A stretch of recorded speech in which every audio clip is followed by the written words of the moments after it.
Marie conçue sans péché, priez pour nous qui avons recours à vous. ô Marie conçue sans péché, Priez pour nous qui avons recours à vous. ô Marie conçue sans péché, Priez pour nous qui avons recours à vous. que par la miséricorde de Dieu, les âmes des fidèles trépassés reposent en paix. Amen. Au nom du Père et du Fils et du Saint-Esprit. Amen.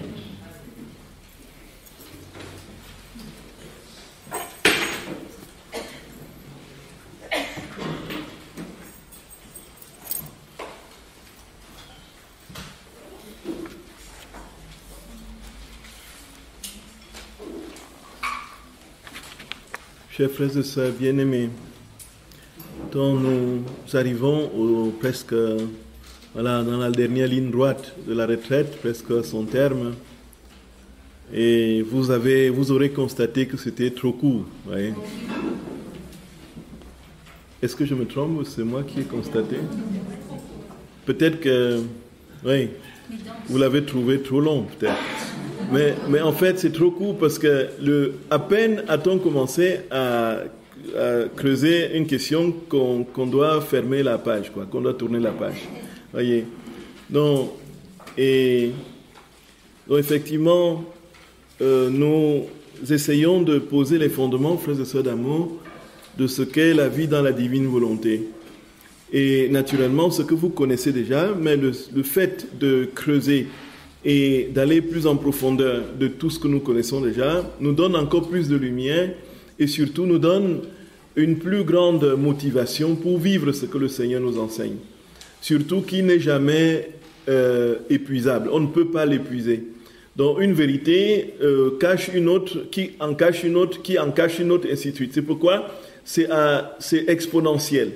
Et quand vous lirez le livre du ciel au fur et à mesure, vous vous rendrez compte que le Seigneur dit pratiquement la même chose, mais avec tellement d'autres exemples et avec tellement de profondeur, il creuse, il va toujours plus loin dans des fonds abyssaux qui sont tout simplement contenus dans son être, puisqu'il est inépuisable, immense, éternel et parfait. Voyez, frères et sœurs bien-aimés. Et c'est pourquoi nous qui essayons de balbutier sur ces vérités, nous sommes tout simplement dans une posture de mendiant. Nous demandons au Seigneur, Seigneur, dis-nous quelque chose de ce que tu es, de ce que tu veux nous dire. Et c'est ça justement, cette théologie apophatique qui est parfaitement le socle même de toute la réflexion théologique dans l'Orient, où on part du principe et du présupposé qu'on ne peut rien connaître de Dieu. On ne peut rien connaître de Dieu s'il ne se révèle pas à nous. Et quand il se révèle à nous, frères et sœurs bien-aimés, la seule chose qu'on a à faire, c'est tout simplement de nous mettre à genoux et d'accueillir ce qu'il a à nous dire, sans entrer dans les ratiocinations qui très souvent nous égarent et nous éloignent de lui. Et justement, c'est lui qui nous donne aussi l'intelligence pour le comprendre. Donc en fait, comme dit saint Paul, il nous donne le vouloir et le faire. Et le faire, ici, dans la vie, dans la divine volonté, c'est lui qui le fait. Frères et sœurs, nous avons un Dieu absolument déroutant. Il nous dit de faire quelque chose, il dit, c'est moi qui vais le faire. Il nous commande de faire quelque chose, il dit, c'est moi qui... Donc, il nous commande une chose et il le fait, il exécute ses propres commandements. Vous voyez, c'est incroyable, vous vous rendez compte? Vous demandez à un enfant, balaye le sol, et puis vous prenez le balai, vous balayez. Oui, un peu. Il dit, va me chercher du sel dans le coffre, et vous courez, vous allez chercher. Va chercher, n'est-ce pas, de l'eau dans le frigo, et vous ouvrez le frigo. Mais quand est-ce que l'enfant a eu le temps de s'avancer au frigo et d'ouvrir, ainsi de suite? Il n'a même pas eu le temps. En fait, vous vous déplacez si vous sentez que l'enfant veut effectivement se déplacer. Et voilà notre part dans la divine volonté. Nous manifestons notre volonté de laisser Dieu agir et il agit. Il réalise ce qu'il commande. Gloria! C'est inouï! Voyez, frères et sœurs bien-aimés, c'est au-delà de tout ce que nous pouvons imaginer. Et voici que nous avons essayé ces 2 jours de parler de ce qu'est la divine volonté, ou plutôt quel est le fondement justement de cette vie dans la divine volonté. Le Seigneur nous a dit que c'était l'établissement de son règne dans les créatures. Et nous avons compris qu'il y a deux deux règnes, si vous voulez, deux manifestations de ce règne. Une manifestation individuelle, ce que nous vivons aujourd'hui, une manifestation collective que nous ne savons pas quand ça se réalisera. Et donc, ce qui nous importait, c'était la manifestation de ce règne dans nos cœurs. Et comment est-ce que ce règne se manifeste dans nos cœurs? Et c'est la vie de Dieu dans tout ce que nous faisons, dans nos actes. Et nous avons parlé donc des actes dans la divine volonté. Et on a dit que les actes n'étaient pas, comme on l'entend de manière ordinaire, quelque chose que l'on pose consciemment. Que les actes dans la divine volonté étaient tout ce qui constituait notre humanité dans son déploiement. Les actes conscients et inconscients, naturels et spirituels, petits et grands. Tout cela formait des actes. Donc, ce dont nous sommes conscients, nous les posons en invitant Jésus de venir les poser en nous. Et parce qu'il vient les poser en nous, dans la libre conscience et le libre vouloir que nous lui avons donné, qu'est-ce qu'il fait? Il vient, il se contente non seulement de prendre l'acte que nous voulons lui demander de poser en nous, il vient prendre tous les actes inconscients qui sont en lien avec cet acte conscient que nous posons. Est-ce que nous avons compris, frères et sœurs d'amour? Ça veut dire que quand nous disons à Jésus, viens manger en moi, viens parler en moi, donc en fait, il vient, il s'empare de la parole. C'est bien ça. S'il vient parler à moi, il s'empare de la parole que je prononce. C'est bien ça. Mais qu'est-ce qui fournit la parole? Qu'est-ce qui fournit la parole? Il faut qu'il y ait une constitution physiologique. Il faut des cordes vocales. C'est bien ça. Il faut la langue. Il faut ainsi de suite. Donc il prend tout cela. Il s'empare de tout cela. Et donc ce n'est pas seulement, il ne se contente pas de la parole qui sort, il capte, comme le dictaphone qui capte le son. Voyez un peu. Il ne capte pas le son pour restituer. Il prend tout ce qui produit la voix. Donc tout notre être. Et pour que la voix sorte, il faut que nous ayons un organisme en bonne santé. Il faut que le sang circule, c'est pas ça? Il faut que le cœur batte, n'est-ce pas? Il faut que nous respirions pour que la voix sorte. Il faut qu'il y ait la langue. Il faut qu'il y ait des cellules qui sont en mouvement. Et Jésus vient s'emparer de tout cela. De sorte que lorsque nous parlons, c'est vraiment Jésus qui, tout en nous, fait sortir la parole. Gloria.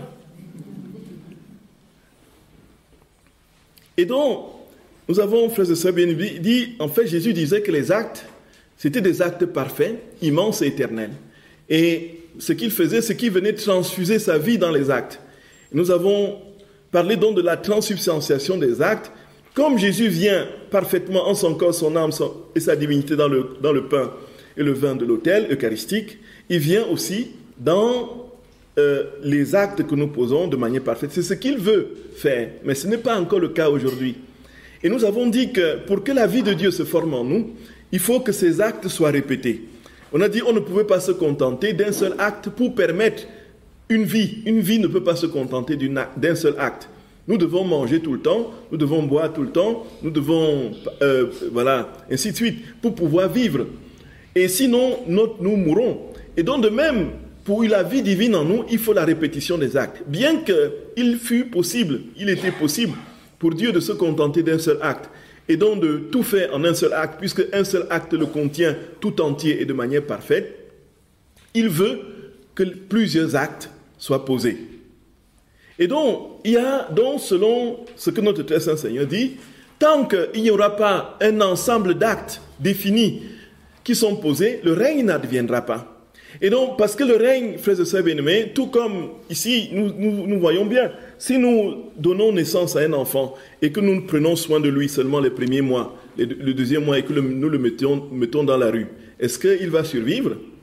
Pas du tout. Il faut prendre soin de lui jusqu'à ce qu'il soit capable lui-même de prendre soin de lui. Donc jusqu'à ce qu'il quitte la maison.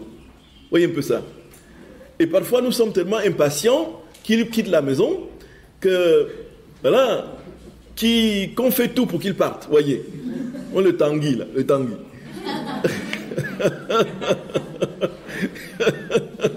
Voyez. Mais le Seigneur, lui c'est l'inverse. Voyez un peu ça. C'est-à-dire qu'il veut prendre soin de nous du début à la fin, dans les moindres petits détails. Il ne veut pas qu'un seul instant soit en dehors de son action. Et c'est pourquoi, frères et sœurs bien-aimés, il a parlé des actes répétés et puis du quota des actes. Donc, nous ne pouvons pas, effectivement, obtenir quelque chose du Seigneur si nous n'avons pas comme il y a une règle dans son cœur, une règle de l'univers, il dit, c'est la persévérance. C'est une vertu. C'est une vertu. Dans l'Épître aux Romains, au chapitre 5, du verset 5, c'est très clairement dit, Saint Paul le dit très clairement. Il dit, je me réjouis des souffrances que j'ai endues pour vous. Car les souffrances produisent en nous la patience. La patience, la persévérance. La persévérance, la victoire dans l'épreuve. Donc il n'y a pas de victoire sans la persévérance. Voyez, frères et sœurs d'amour. Et la persévérance, la victoire dans l'épreuve, l'espérance. Dit-il, oh, l'espérance ne trompe pas, car l'amour de Dieu a été gravé dans nos cœurs par le Saint-Esprit qui nous a été donné. Donc s'il n'y a pas constance, s'il n'y a pas persévérance, il n'y aura pas victoire, il n'y aura pas l'amour de Dieu qui s'installera en nous. C'est pourquoi, frères et sœurs bien-aimés, la constance dans la vie, dans la divine volonté, c'est une vertu absolument incontournable. De même, le Seigneur dit, lorsque le ciel, comme le ciel est étendu au-dessus de nous, c'est ce qui marque, ce qui fait que c'est une marque. Donc, comme on le verra, si la possibilité s'offre, comme vous le savez, dans le fiat de la création, les éléments de la création disent quelque chose des prérogatives de Dieu, de ce que Dieu est. Donc, nous ne pouvons pas imaginer qu'un jour, il n'y ait plus le ciel au-dessus de nous. C'est-à-dire que le ciel est toujours au-dessus de nous pour assurer justement notre sécurité, puisque selon les différentes strates, il y a une véritable protection contre, n'est-ce pas, les rayons ultraviolets qui viennent du soleil. Sinon, nous serions complètement cramés et rases. Nous serions des silhouettes noirâtres. Voyez un peu. Si un jour, on sort et qu'il n'y a plus le ciel au-dessus de nous, c'est la catastrophe générale. Imaginez, frères et bien-aimés. Et puis, Jésus dit, nous n'y pouvons pas imaginer qu'un jour le ciel se retire et puis un autre jour arrive. Il n'y aurait pas de vie sur la terre. De même, il ne peut pas avoir de vie divine s'il n'y a pas cette constance dans la répétition de nos actes dans la divine volonté. C'est cela, frères et sœurs bien-aimés. Et donc, nous avons dit que certaines prières n'étaient pas exaucées parce que ça manquait de constance, ça manquait de persévérance. Et là, les paraboles du Seigneur, de la veuve importune et bien d'autres, insistent sur le fait qu'il faut insister, persévérer, ne pas se décourager. Au bout de 10 ans, 15 ans, 20 ans, on n'a rien vu se passer. On a toujours prié, on dit, oh, c'est Dieu là, et puis on abandonne. Alors que nous étions déjà pratiquement arrivés. Voilà, frères et sœurs, jusqu'au bout, jusqu'à ce que Dieu établisse son règne dans nos cœurs. Et voilà ce que nous avions dit les 2 derniers jours. Donc, aujourd'hui, nous allons parler d'un point qui a été réclamé, cette fois-ci. Il faudrait qu'on parle des rondes. Donc, c'est un point qui est au cœur aussi, effectivement, de quelques difficultés de pratique dans la vie, dans la divine volonté. Frères et sœurs bien-aimés, nous sommes au cœur d'une vie en Dieu qui veut que Dieu se donne à lui-même. Le retour parfait de la vie de Dieu à lui-même, c'est ça qui va unir le ciel et la terre. C'est-à-dire que le Dieu sur la terre, comme il dit lui-même, qui s'unira à Dieu qui est au ciel, et ainsi le règne adviendra. Ça veut dire quoi? Ça veut dire que plus l'amour grandira dans nos cœurs, plus l'amour se répandra, plus la vie de Dieu se donnera, plus le ciel se retrouvera sur la terre, parce que ce qui se vit sur la terre, c'est ce qui se vit aussi au ciel. C'est le même amour, c'est le même Dieu qui se répand. Et puis le ciel du ciel va se rapprocher du ciel de la terre, voyez un peu, et puis progressivement, ce sera la communion, et ce sera le règne. Voyez, frères et sœurs d'amour, n'est-ce pas beau?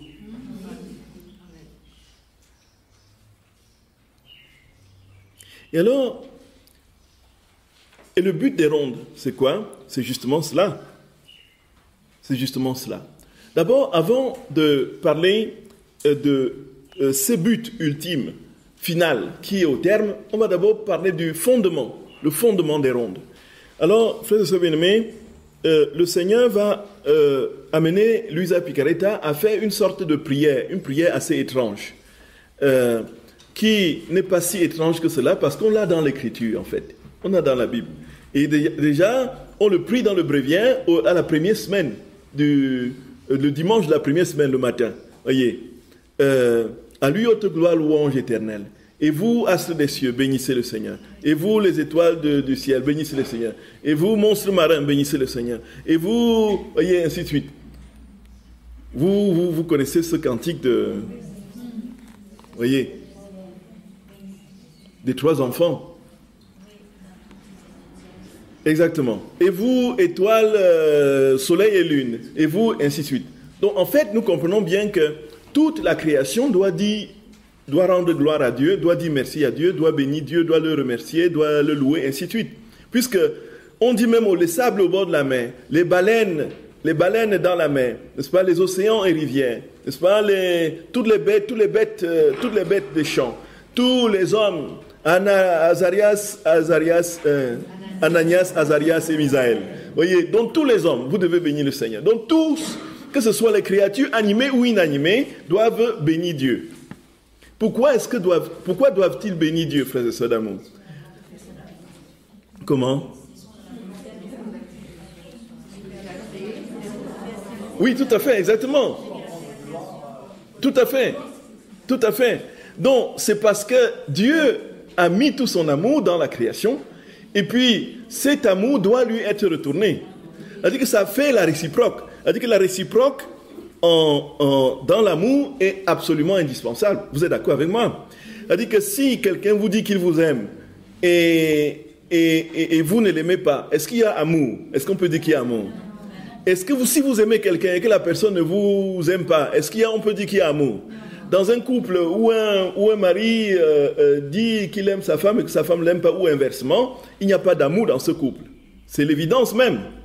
Donc pour qu'il y ait parfait amour, il faut qu'il y ait réciprocité.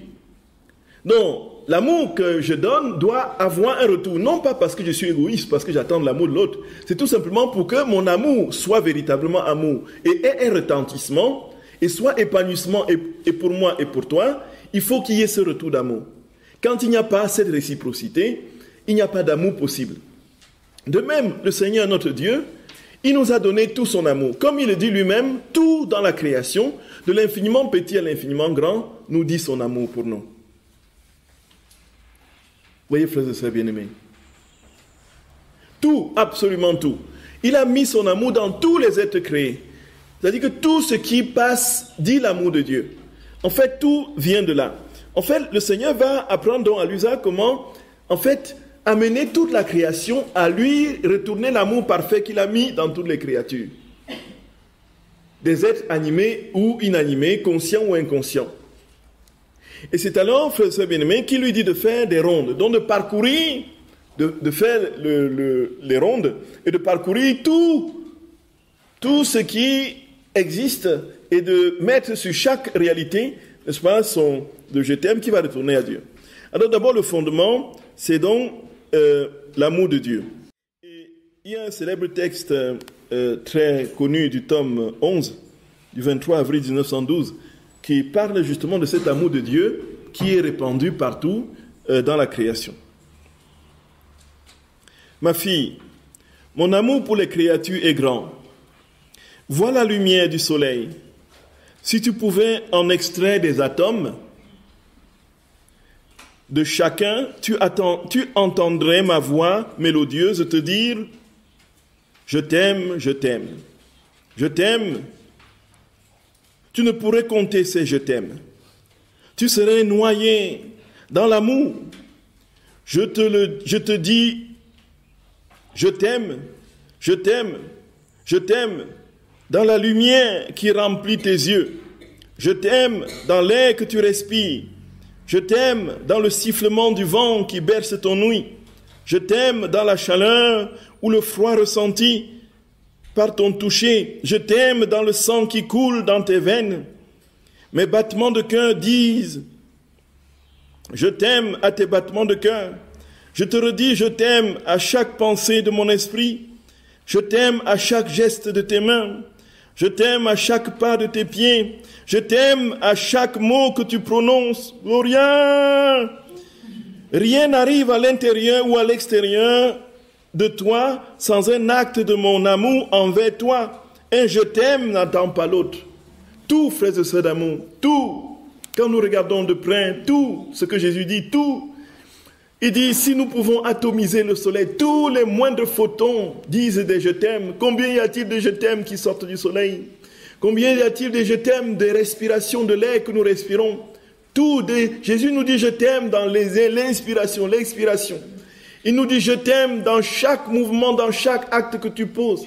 Je t'aime dans chaque pas que tu marques. Je t'aime dans chaque mouvement. Je t'aime dans chaque pensée.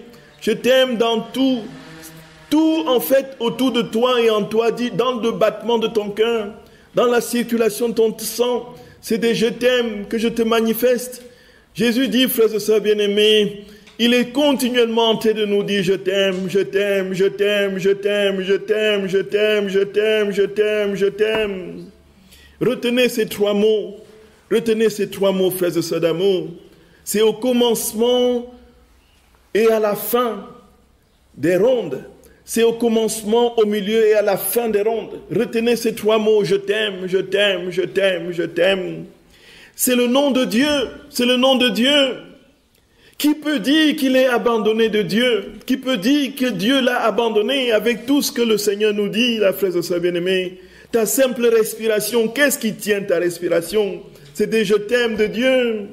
Qu'est-ce qui te fait te mouvoir? C'est des je t'aime de Dieu. Qu'est-ce qui te fait te manger dans la fourchette que tu mets à la bouche? Qu'est-ce qui te fait mouvoir? Et quel est le repas qui t'est ainsi donné? Dans les plantes, n'est-ce pas des je t'aime de Dieu? Tout te dit je t'aime et tu te plains que tu n'es pas aimé de Dieu et que tu es abandonné de lui.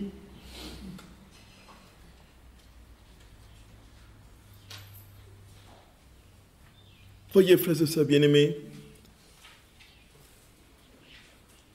Et là, le Seigneur dit, voilà l'amour parfait. Et quand Jésus dit je t'aime, frères et sœurs d'amour, quand Dieu nous dit je t'aime, qu'est-ce que ça veut dire concrètement? Dites-moi, frères et sœurs bien-aimés, quand Jésus dit je t'aime, quand Dieu nous dit je t'aime, ça veut dire quoi? Ça veut dire quoi? Ça veut dire qu'il nous donne, ça veut dire qu'il nous donne des choses. Oui, ça veut dire qu'il nous donne des choses, oui. C'est vrai, non? Ça veut dire qu'il nous met des choses à notre disposition, c'est vrai, non? Ça veut dire quoi d'autre?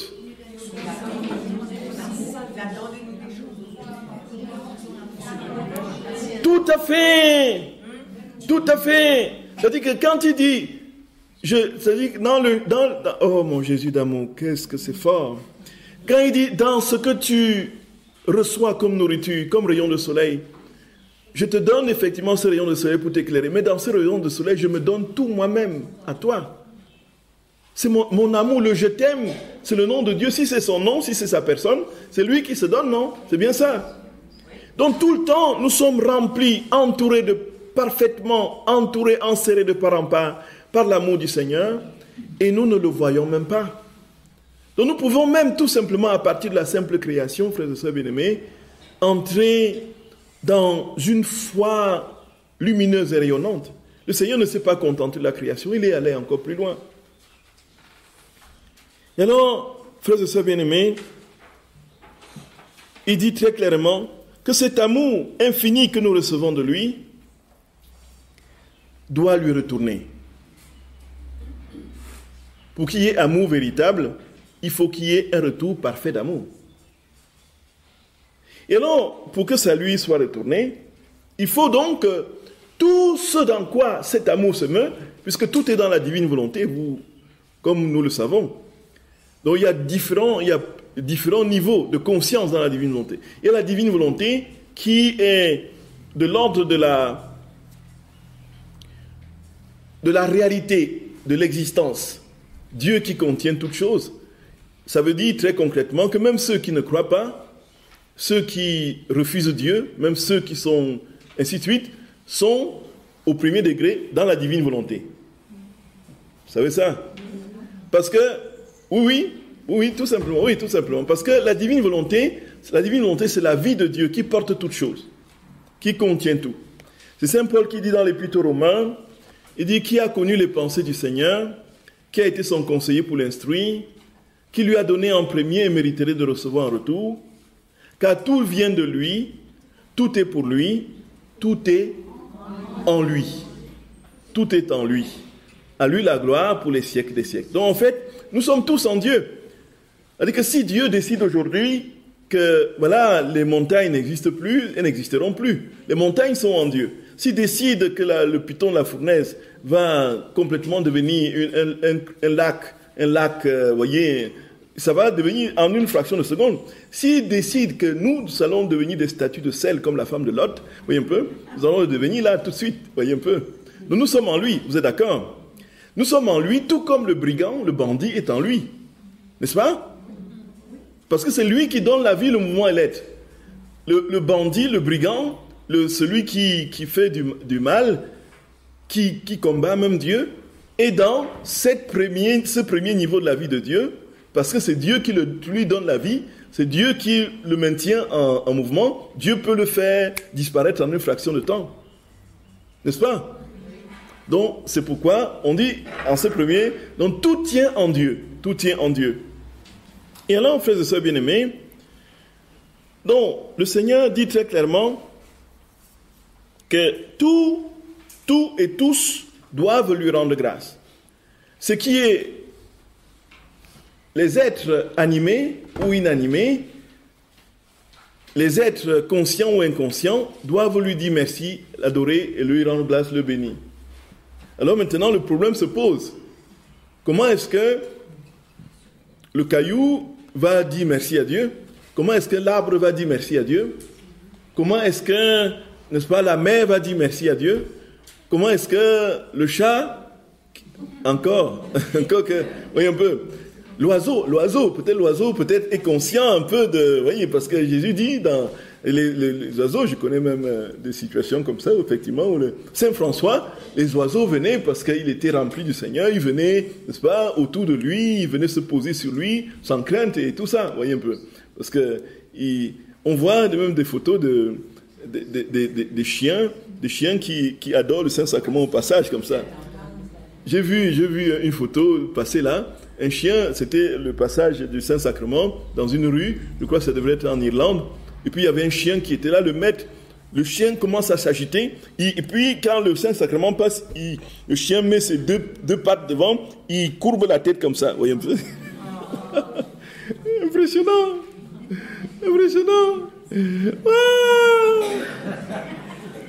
Et nous passons devant le Saint-Sacrement comme des... Vous voyez un peu ça. En fait, ils peuvent même... Non, c'est... Louisa, une fois par an, on devait faire le grand nettoyage de sa maison. Donc, il fallait qu'elle quitte la maison. Et donc, on la mettait dans la carrosse, la calèche, là. Et puis, le cheval arrivait devant l'église Santa Greca, là.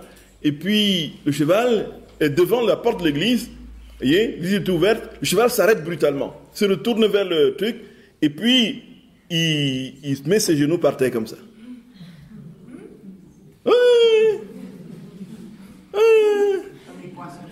Je vous assure que cette affaire de divine volonté m'est très chère. Je vous assure, mes très chers, accrochez-vous, comprenez, frères et sœurs d'amour. Je vous le dis, je donnerai ma tête, mon sang à verser. C'est Dieu. Oh, c'est pas possible.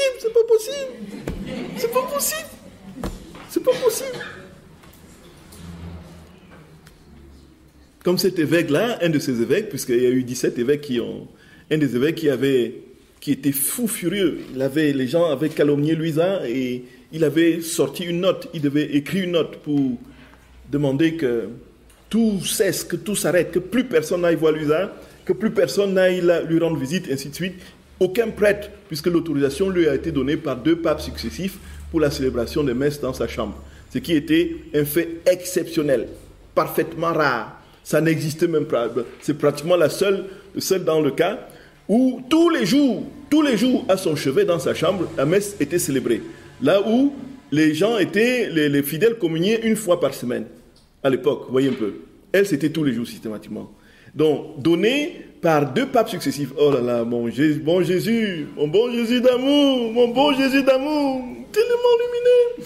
Et cet évêque était tellement, remonté. Il a dit, on va stopper tout ça. On va arrêter tout ça. Alors il est allé et pour écrire la note qui devait être affichée au fronton de toutes les églises, pour que plus personne ne rende visite à Louisa et qu'elle soit... Et l'évêque a pris le stylo et sa main s'est paralysée. Alors, pris de panique, il a demandé à son chauffeur, amenez-moi chez cette... Il arrive là avec la main paralysée, il entre dans la chambre de Louisa, et Louisa le regarde et dit, Monseigneur, bénissez-moi. Et donc, quand il lève la main, ça... Oui. Et puis, il était complètement retourné, et il a donné les autorisations. C'est alors que le lien avec Sainte Aïbal Maria di Francia et Louisa se sont encore plus renforcés, grâce à cet évêque qui avait, fortement insisté. Et donc, on ne peut pas compter, frères et sœurs bien-aimés, toutes les grâces liées à cette divinité. Les vies qui sont transformées. C'est inouï. Je ne peux pas pour moi-même dire combien cette divine volonté, ce que ça a fait dans ma vie. Et il y a des milliers de personnes dont la vie a été complètement retournée comme une crêpe. Et on va dire, dans quel sens? Dans le sens de l'amour, du bien, du détachement. Est-ce qu'un mauvais arbre peut produire autant de bons fruits? C'est pas possible. Vous êtes d'accord, frères et sœurs bien-aimés? Et donc, on parlait, parenthèse fermée, on parlait donc de tous les êtres inanimés qui doivent rendre grâce à Dieu, y compris les animaux et tout ça. Mais comme ils ne peuvent pas le faire, il faut qu'il y ait, donc pour rendre grâce, Jésus parle de la parole, l'importance de la parole. Tous ces êtres-là sont dépourvus de parole. Mais Jésus dit que la parole, c'est ce qui fonde la relation. Voyez? La parole, c'est ce qui fonde la relation. Et c'est ce qui brise la solitude. Vous imaginez, dans un couple, si vous imaginez dans un couple, depuis une semaine, on ne se parle pas. Et ça arrive souvent, hein? On dort dans le même lit, mais on ne se parle pas. On mange sur la même table, et parfois, non, on évite même de manger sur la même table. Oh, non. Quand on commence à ne plus se parler, l'un va dormir au salon, au canapé, un peu, et puis l'autre dans le lit. Et puis, pour manger, lorsque l'une va servir le truc, et puis on va essayer de calculer pour voir à quelle heure l'autre mange, pour ne pas se croiser. Tout simplement parce qu'on évite de se dire un mot. Même le simple fait de dire, où est le sel, où est-ce que tu as mis le sel, on ne veut même pas prononcer un mot. Nous imaginons, frères et sœurs bien-aimés, un climat comme ça, vous pensez que ça peut tenir combien de temps? Ça ne peut pas tenir, vous êtes d'accord? Jésus dit très clairement, si, en fait, la parole ne nous avait pas été adressée, si Dieu ne nous avait pas adressé la parole, nous ne saurions jamais qui il est. Et sa parole, c'est qui? C'est Jésus. Sa parole qu'il a donnée une fois de manière éternelle et parfaite. C'est son Fils qui nous a donné, c'est sa parole. Et donc la parole fonde la relation. Il a noué la relation avec nous par sa parole qui est le Fils de Dieu. Et alors, il dit à Louisa, donc ce que je vous ai dit pour l'amour, c'est au tome 11 du 23 avril 1912. Et là, pour ce qui est de la parole, voilà, vous m'excuserez, je n'ai pas pris la référence. Donc, il dit, ma fille, je suis le centre de toute la création, mais un centre isolé, dit Jésus. Tout est autour de moi, tout dépend de moi. Mais comme les choses créées n'ont pas de raison, elles ne me tiennent pas compagnie. Elles ne me rendent pas gloire. Elles m'honorent, mais elles ne brisent pas ma solitude. Donc, Dieu a besoin que sa solitude soit brisée. Mais les réalités créées inanimées et inconscientes autour de lui ne peuvent pas briser cette solitude, tout simplement parce qu'elles n'ont pas la parole. Les cieux ne parlent pas, dit Jésus. Le soleil est muet. La mer fait du tumulte avec ses vagues, murmure tacitement, mais elle ne parle pas. C'est la parole qui brise la solitude, et deux êtres qui par des mots échangent leurs pensées, leurs affections, et ce qu'ils veulent faire, voilà la plus belle joie, la plus belle fête, la compagnie la plus douce, le secret manifeste par des mots, manifesté par des mots, forme la plus chère harmonie. Et si ces deux êtres se fondent dans leurs sentiments, dans leurs affections, ce que l'un voit, et que l'un voit sa volonté fondre dans l'autre, c'est la chose la plus agréable qui soit, parce que l'un voit sa vie dans l'autre. C'est un grand don que la parole. Vous êtes d'accord, frère Savirmi? C'est un grand don que la parole. Quand deux êtres se parlent, se comprennent, s'échangent des idées, s'échangent les sentiments, s'échangent leurs préoccupations, voilà l'harmonie, dit Jésus, qui se crée. Et c'est cela qui brise la solitude. Et Dieu sait, frères et sœurs d'amour, il dit qu'on peut mourir de tellement de choses. Mais je peux vous assurer que ce qu'il y a de plus terrible dans une vie humaine, ce qu'il y a de plus terrible dans une vie, ce n'est même pas le fait de ne pas avoir à manger, ou de ne pas avoir à boire, ou de ne pas que sa pension soit ridicule. Ce n'est même pas le fait qu'on soit malade. Frères et sœurs bien-aimés, même quand on est malade, si on est entouré, s'il y a affection, la maladie est légère, vous êtes d'accord? Et certains vont même, nous avions un professeur de spiritualité italien qui nous disait qu'en fait, quand il était malade, les gens venaient tellement lui rendre visite, lui manifester la tendresse, tellement de l'affection, et puis qu'il ne voulait même plus guérir. Oui.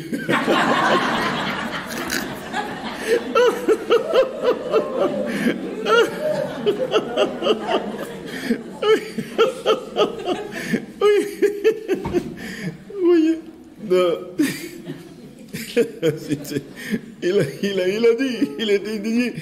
Il a dit, c'est surpris en train de ne pas plus vouloir guérir pour que, n'est-ce pas, ces manifestations continuent. Voyez un peu. Donc en fait, vous voyez bien que la maladie venait en dernière position, en second, par rapport à l'affection qu'il recevait. Qu'est-ce qui fondait cette affection? C'était la parole échangée. Comment tu vas, mon père, ainsi de suite, si tu le fais, qu'on s'occupe de lui. Voici que le Seigneur dit, effectivement, lui aussi. Et ça, c'est ce qu'on comprendra, frères et sœurs d'amour. Dieu, pourquoi lui qui est impassible, qui ne souffre pas, a-t-il besoin de la compagnie? Pourquoi a-t-il besoin qu'on le console, alors que lui, il est dans une béatitude parfaite et totale? Ça, c'est un mystère qu'on pourra élucider. Le Seigneur donne des explications dans le livre du ciel de manière lumineuse. On pourra l'expliquer plus amplement si jamais on a une retraite sur la passion de notre très saint Seigneur et sur la souffrance, sur la croix.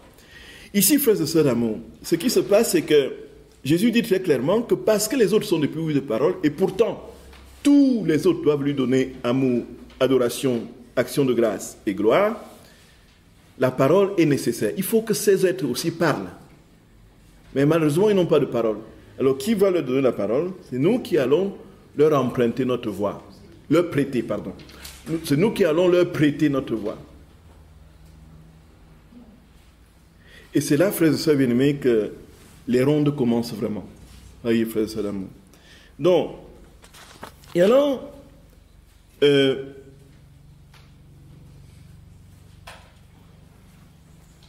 Jésus dit très clairement que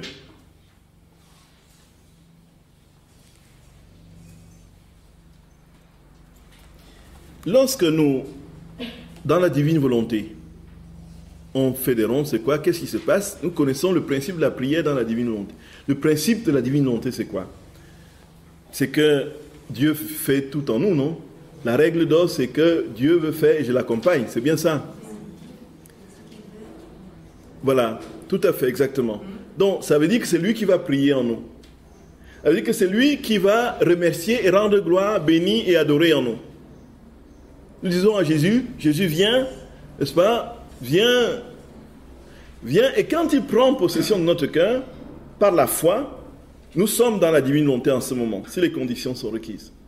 Et maintenant, nous bénissons. Et ce qui se passe, c'est que c'est sa propre voix qui va se poser sur les réalités créées,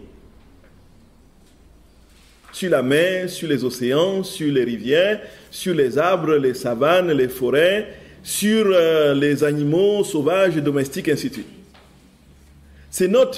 C'est lui-même qui va, par notre voix, qui va ainsi dire merci à la place de... C'est pourquoi nous sommes capables d'embrasser les êtres et de donner, puisque notre voix à nous-mêmes ne peut pas retentir dans l'autre. Il faut que ce soit sa voix qui soit capable de... Et voici, frères et sœurs bien-aimés, que Jésus dit à l'Église Epicurita au tome 35 du 12 novembre 1937, que... parce que l'amour que nous devons lui donner, c'est un amour équivalent à ce qu'il nous donne. Vous êtes d'accord, frères et sœurs bien-aimés? Est-ce que je me fais comprendre? Bon, si dans un couple, il y a quand même l'amour, parce qu'il y a l'un qui...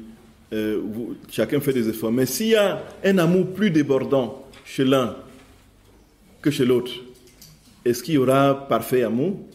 Est-ce qu'il y aura équilibre?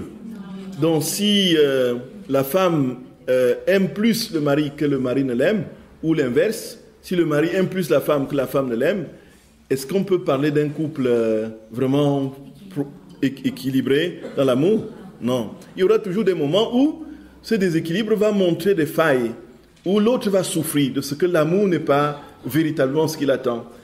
Et donc, il y aura ce vide qui, en lui, ne sera pas comblé. Et voici, frères et sœurs bien-aimés, Jésus dit que l'amour qui sort de lui doit lui retourner de manière parfaite.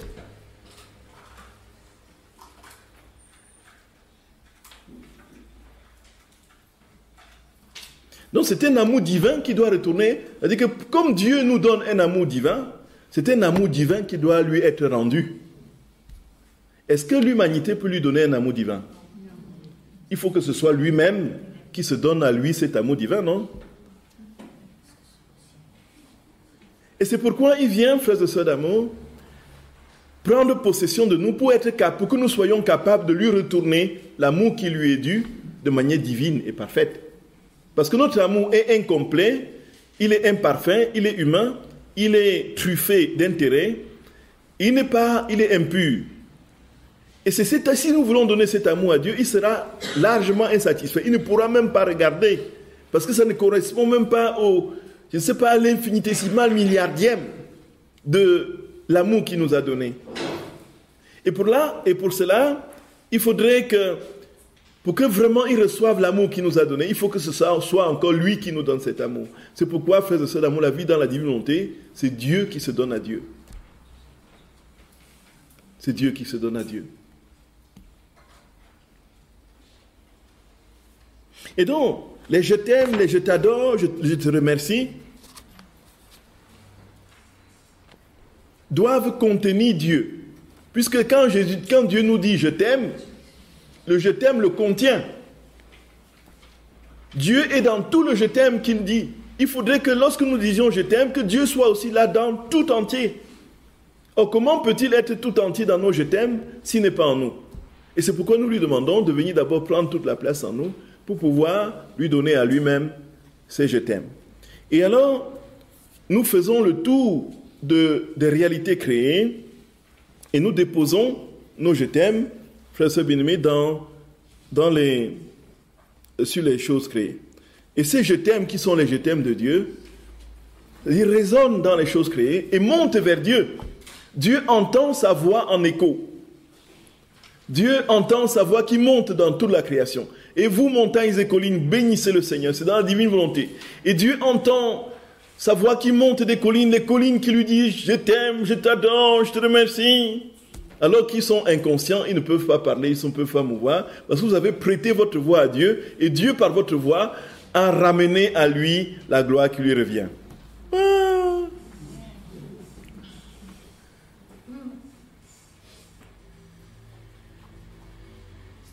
Voyez, frères et sœurs bien-aimés. Et Jésus dit que il doit, de toutes les façons, nécessairement obtenir cet amour. Ça ne peut pas être autrement.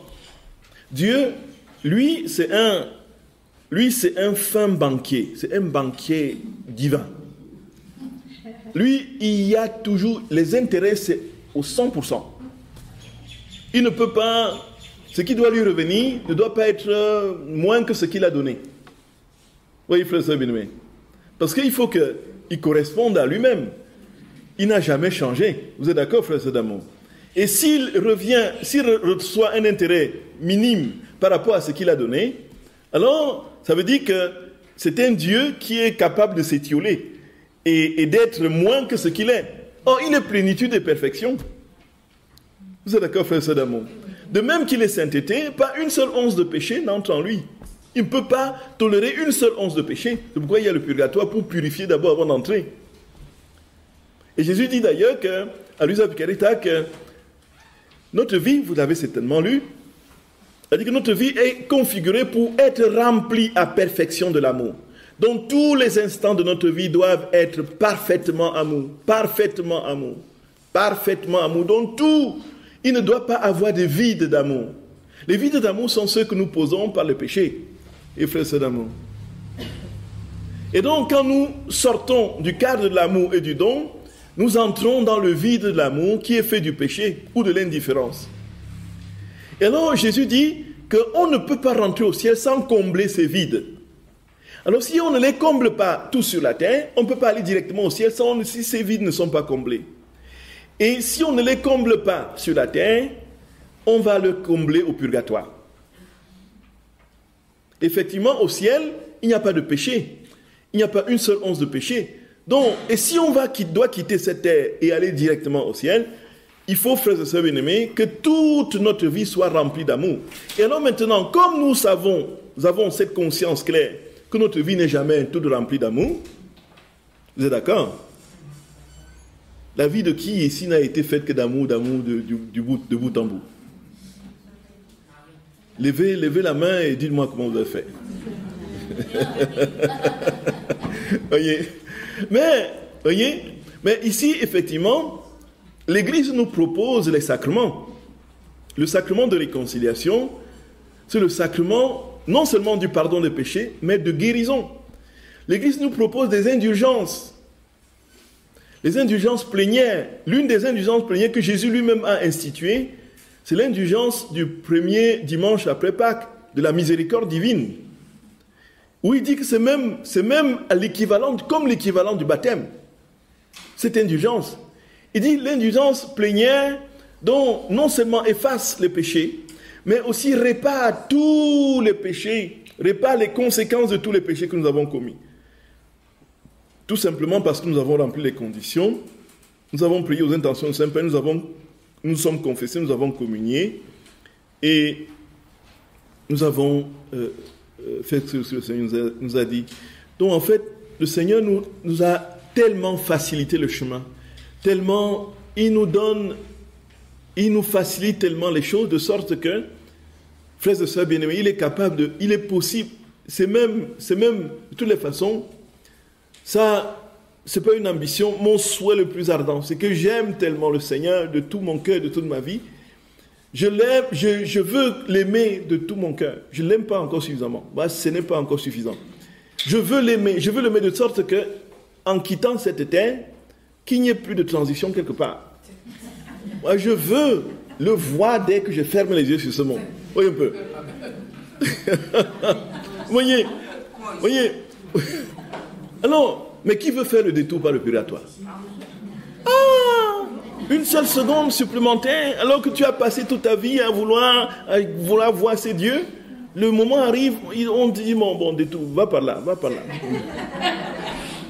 Ah non, Seigneur, moi je veux te voir toi. Et alors, frères et sœurs bien-aimés, il ne peut pas avoir de vide d'amour en Dieu. Donc, la perfection du don doit équivaloir à la perfection du retour du don. Ce que nous donnons doit être équivalent à ce qu'il nous a donné. C'est un fin banquier 100% d'intérêt. Et rien de plus. Voyez un peu. 100%.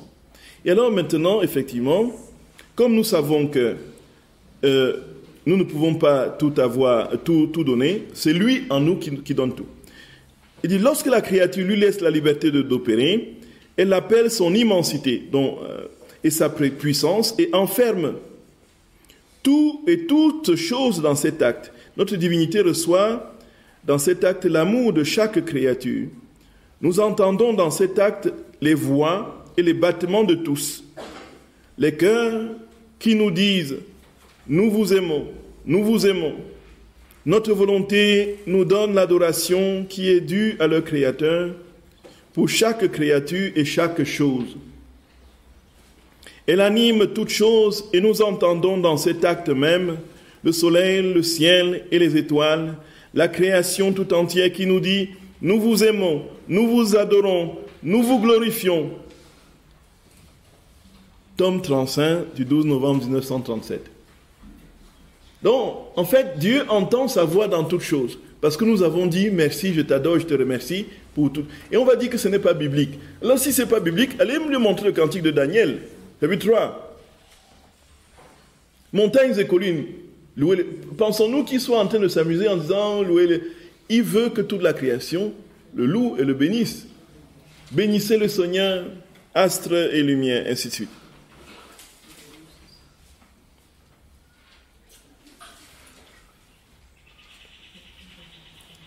Alors, frères et sœurs d'amour, voilà donc le fondement des rondes. Et maintenant, pourquoi est-ce qu'on doit prier les rondes? Pourquoi prier les rondes?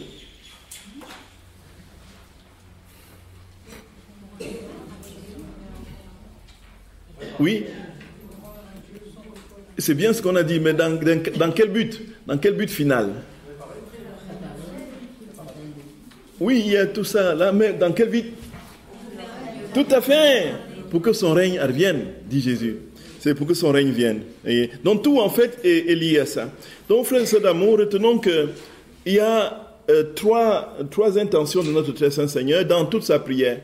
Il dit que son règne vienne, que sa volonté soit faite sur la terre comme au ciel, que tous les hommes soient sauvés. Voyez un peu. Que le nom de son Père soit sanctifié, que son règne vienne et que tous les hommes soient sauvés.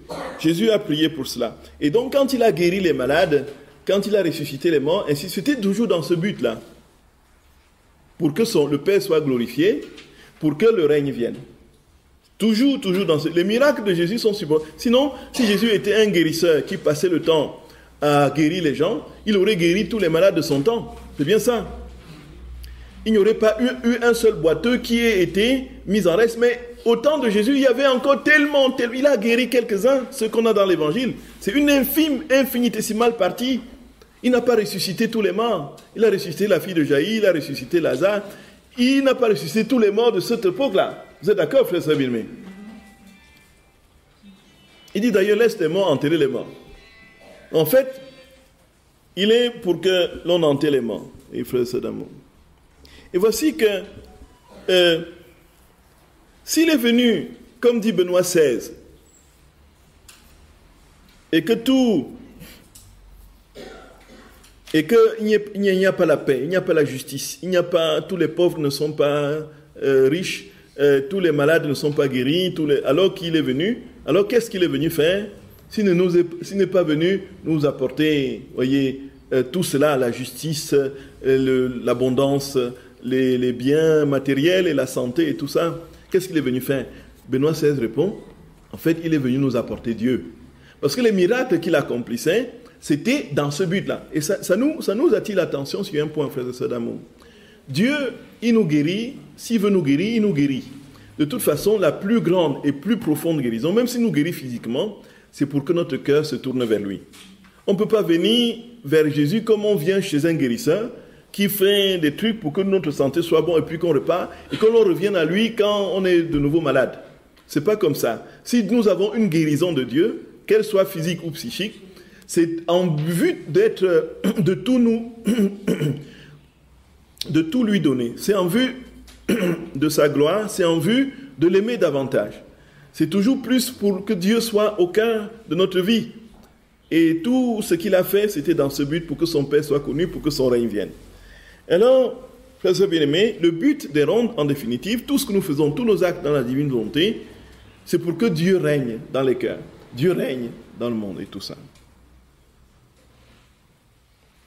Et alors, dans un passage du tome 19, du 25 avril 1926, donc il y a beaucoup de textes, énormément de textes. Donc en passant, au mois de novembre, il y a dans une retraite à Banneux, dans de 5 jours et demi, presque 6 jours, oui, tout à fait, sur les actes dans la divine volonté et les rondes. Les actes et les rondes. Donc, ça veut dire qu'on va vraiment aller dans les détails et creuser, ainsi de suite. C'est en Belgique, au sanctuaire de Banneux. Si Dieu le veut. Et on va se contenter du peu qu'on peut dire très, très rapidement. Alors, le Seigneur dit à Luisa Picaretta, dans ce passage que j'ai cité, « Ma fille, lorsque tu imprimais ton « Je vous aime » dans ma volonté sur toutes les choses créées, la création tout entière sentait redoubler l'amour de son Créateur. Et comme les choses créées n'ont pas la raison, cet amour coulait avec force vers celui qui les avait créées. Et le Père Céleste, en voyant l'amour qu'il avait mis dans la création, redoublé par la petite nouveau-née de sa volonté, afin de ne pas être surpassé en amour, redouble son amour et le fait couler sur toute chose créée à l'exemple de sa petite fille. Or, si tu savais les courants et les vagues d'amour qui vont de la terre au ciel et du ciel à la terre, comment toutes les choses de la création, quoique dans leur langage muet, ressentent cet amour redoublé de celui qui les a créées, et toutes prennent alors une allure souriante et festive en laissant couler avec bienveillance leurs effets sur les créatures. Donc, le Seigneur, frères et sœurs d'amour, entre dans une forme de jubilation. Il reçoit l'amour que toutes les créatures lui doivent par notre voie dans la divine volonté. Et alors, il fait couler de nouveau cet amour. C'est comme, vous voyez, c'est circulaire. C'est comme, il y a le cycle de l'eau là, quand on voit dans les fontaines là. Oui, ça dit que l'eau qui sort revient. Vous voyez, exactement, vous voyez. Ça tourne comme ça. Ça tourne comme ça. Donc, il n'y a pas de déperdition. S'il y a des perditions, n'est-ce pas, le débit n'est plus le même. Et à un moment donné, ça s'arrête au fur et à mesure des déperditions. C'est pourquoi il faut la perfection de la quantité d'eau pour que le cycle soit maintenu. Alors, ici, frères et sœurs bien-aimés, donc, les rondes visent la restauration de toutes les créatures dans la divine volonté. Et donc, c'est par l'enchaînement d'amour entre le ciel et la terre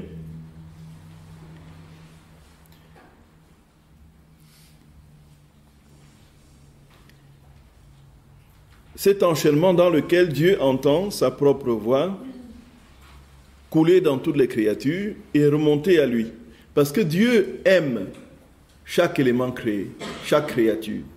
Dieu aime chaque créature. Il a mis donc dans toute chose son amour. Donc ça veut dire quoi très concrètement? Pourquoi est-ce que la montagne doit dire « je t'aime à Dieu » Pourquoi est-ce que la montagne doit dire « je t'aime à Dieu » Pourquoi est-ce que nous devons dire « je t'aime à Dieu »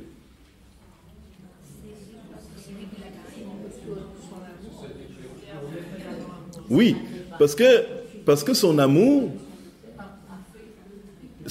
est aussi, il a créé aussi la montagne par amour, et dans l'amour, vous voyez un peu. Donc cette montagne, elle contient aussi l'amour de Dieu.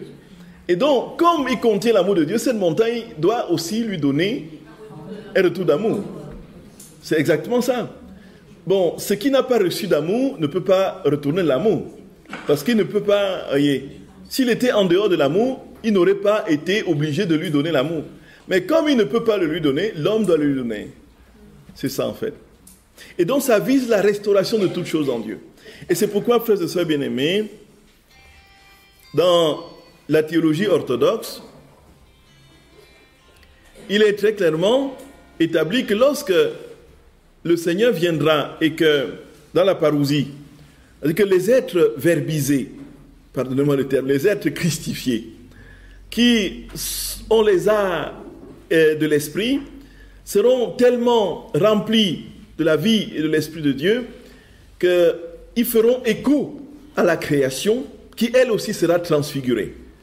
La création sera transfigurée, baignée de la lumière de Dieu, avec toutes les âmes conscientes qui vivront justement le plérum. Voyez, frères et sœurs bien-aimés. Donc en fait, la création tout entière, comme dit Saint Paul dans l'Épître aux Romains, est dans les douleurs de l'enfantement. Saint Paul le dit, frères et sœurs d'amour. Romains au chapitre 8, la création tout entière est dans les douleurs de l'enfantement. Et elle n'est pas seule. Nous, ça veut dire quoi? Nous qui avons les prémices de l'esprit, la création tout entière gémit, comme dans les douleurs de l'enfantement. Mais elle n'est pas seule. Nous aussi qui avons les arts de l'esprit, nous gémissons. Nous gémissons. Dans l'attente de la délivrance de notre corps et de l'adoption des fils de Dieu. Vous voyez bien, ça veut dire que la création, comme l'humanité, attend ce jour de la pleine manifestation de la gloire de Dieu.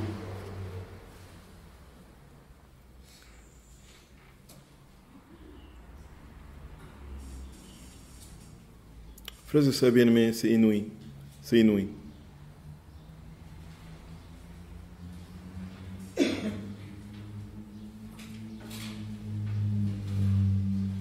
Au tome 35, pour terminer, verset du 12 novembre 1937, Jésus dit très clairement, frères et sœurs bien-aimés, « Donc je te donne tout, dit-il à Luisa, tout, ma fille.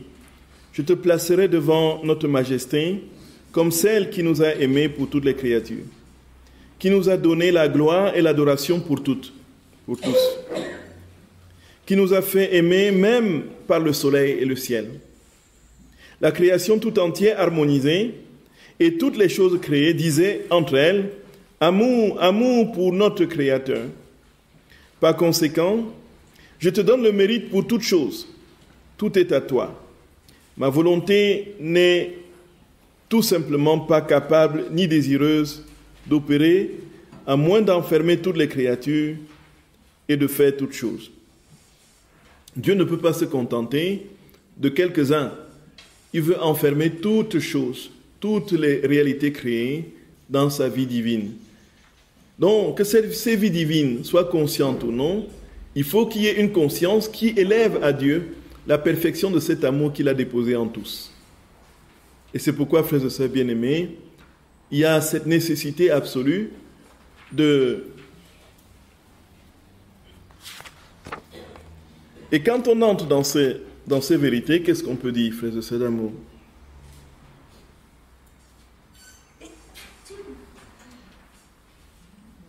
Ça veut dire que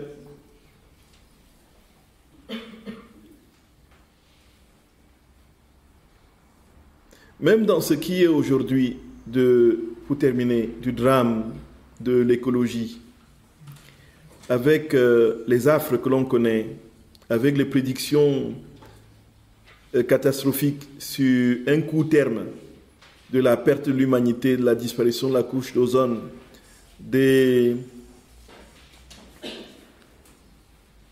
ours polaires, et puis de la banquise et tout ça qui va fondre et qui est complètement... Et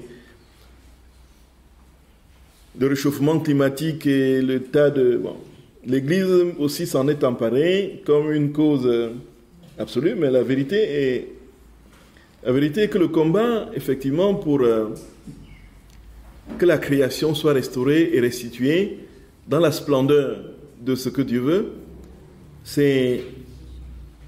Le combat est d'abord à situer dans le cœur de l'homme. C'est l'homme qui saccage la création. Vous êtes d'accord? C'est l'homme qui, du fait de cette course frénétique à l'argent, au profit, à l'exploitation des autres, va saccager la création, mettre la création dans un état indescriptible pour pouvoir avoir nourri justement les trois ennemis de l'âme dont parle notre Seigneur. L'amour de l'argent, l'amour des plaisirs et des honneurs. C'est bien ça. Et donc, si on prend si on met la charrue avant le bœuf, ça veut dire qu'on va essayer de mettre des lois en place qui vont réduire, le taux d'émission de gaz carbonique et tout ça, Et puis, ça va diminuer le réchauffement, les cadres seront là. Le cœur de l'homme, s'il ne change pas, la création se trouvera toujours aussi saccagée. Puisque les lois humaines ne tiennent pas, la preuve, c'est que il y a des dispositions pénales parce qu'elles sont toujours dérogées, elles sont jamais véritablement respectées. Et donc, le vrai combat est dans le cœur de l'homme. Ce n'est pas dans la nature. La nature est neutre. Et la nature est le reflet de ce qu'est l'homme intérieur. Voyez, frère d'amour. Il est très clairement établi, il y a un historien qui a fait le travail assez lumineux, il a établi le rapport entre les personnes qui vivent en un lieu et l'environnement géographique et climatique.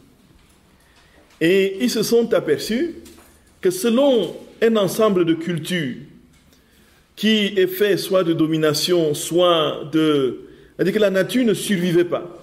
Selon une culture qui est davantage porteuse à s'unir à Dieu et à entrer dans une relation intime avec lui, la nature tout autour fleurit. Et il faut dire que la sensibilité de la nature est fonction de la sensibilité de l'être humain qui y vit.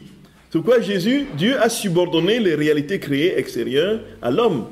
Puisque l'homme a été créé en dernier, après que tout ait été créé. Jésus d'amour. Pardon. Pardonnez-moi.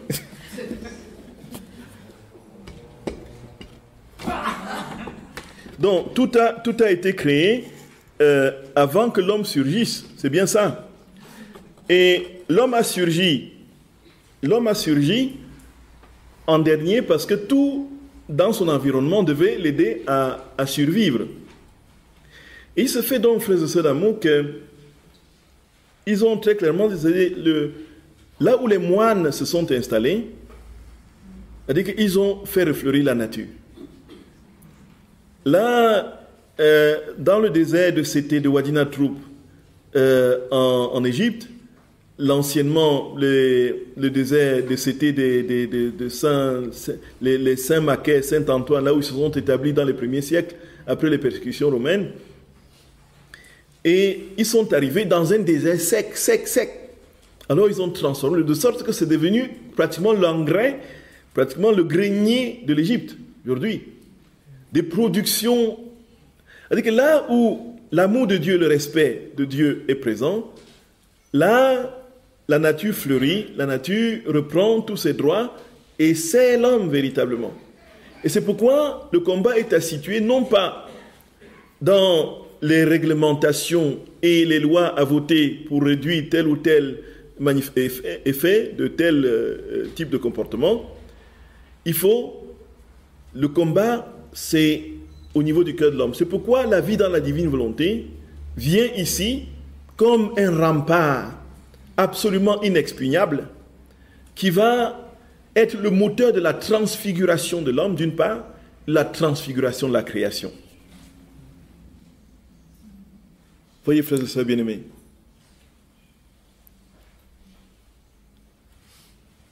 c'est cela.